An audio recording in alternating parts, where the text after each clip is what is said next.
The poll body, the police and military have joined hands and set up as many checkpoints they could muster to keep affairs between political rivals under control in Basilan. Some 24 are in place thus far, with 4 in Lamitan City and 6 in Isabela City, with the rest stretched out strategically. Philippine Information Agency correspondent Nilda de los Reyes reports from within the province. As the nationwide election gun ban for 2025 national and local elections kick off in January 12, the Commission on Election, together with the police, military, and other law enforcement agencies, has established several checkpoints to ensure its strict implementation and prevent election-related violence.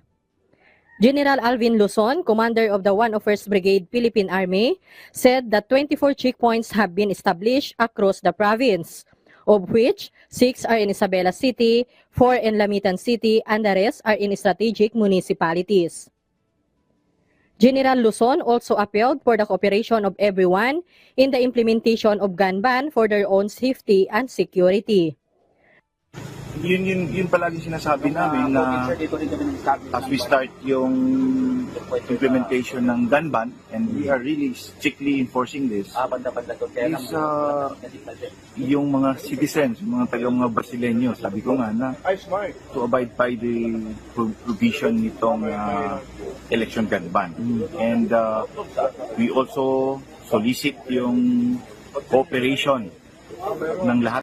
Meanwhile, Attorney Muhaymin Ali, election officer in Isabela City, said that aside from the established checkpoint, the Philippine National Police has also 1 mobile checkpoints going around different barangays. Sinisigurado po namin na ang kaligtasan po ng ating kababayan sa Isabela City. Sa mga kababayan po natin, makipag-coordinate po tayo sa mga otoridad natin during the checkpoints. And sumunod po tayo sa mga protocols sa election po. Pursuant to Section 32 of the Republic Act No. 7166, during the election period, no person shall bear, carry, or transport firearms or other deadly weapons in public places, including any building, street, park, private vehicle, or public conveyance, even if licensed to possess or carry the same, unless authorized in writing by the Commission. The issuance of firearms licenses shall be suspended during the election period.